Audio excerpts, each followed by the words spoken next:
hey, hey, hey. My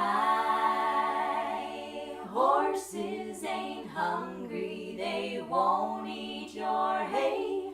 So fare thee well, darling, I'm going away.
This should be recording. Hey everybody, it's Mike Smith, Time and Space Radio Show, timeandspace.us. I'm doing just a quick thing.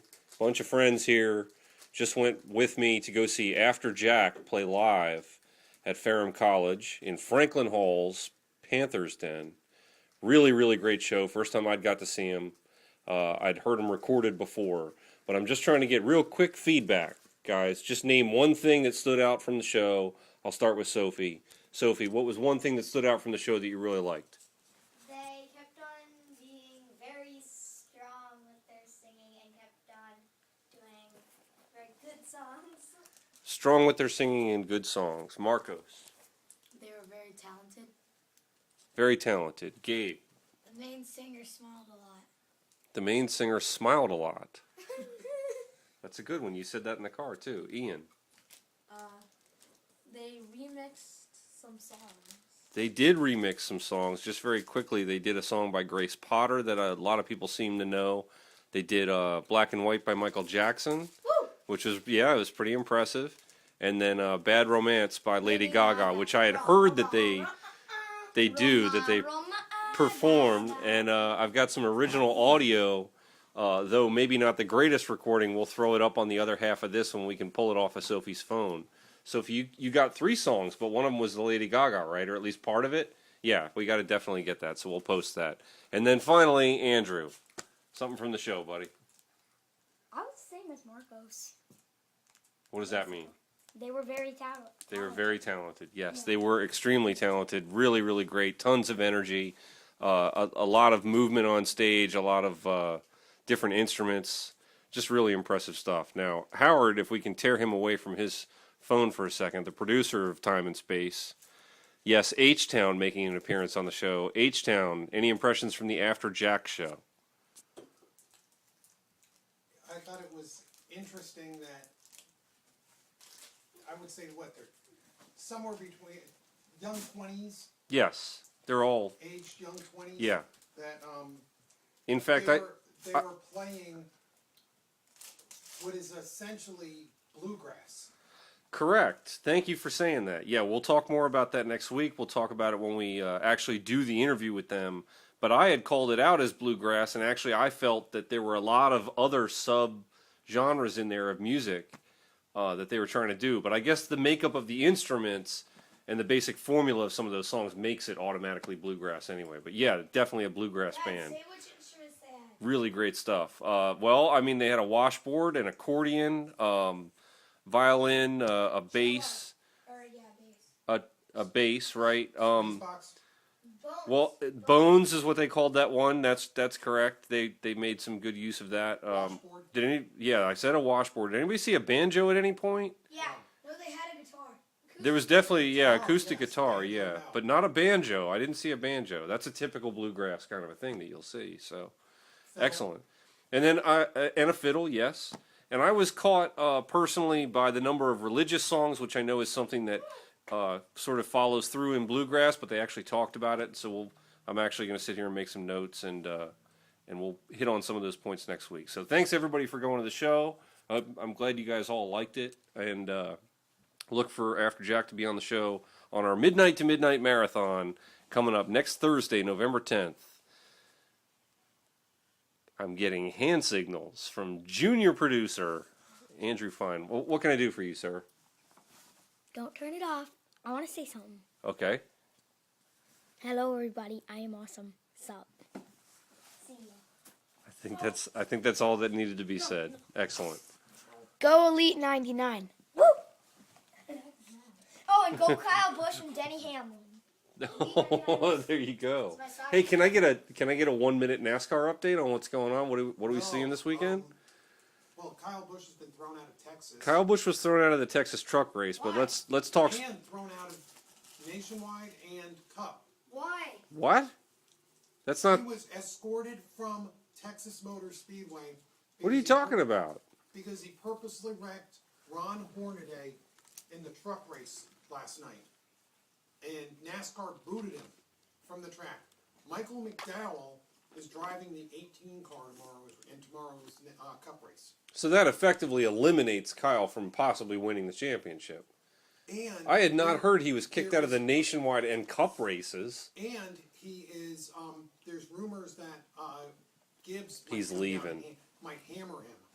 Like, Oh, I'm sure. Are you kidding?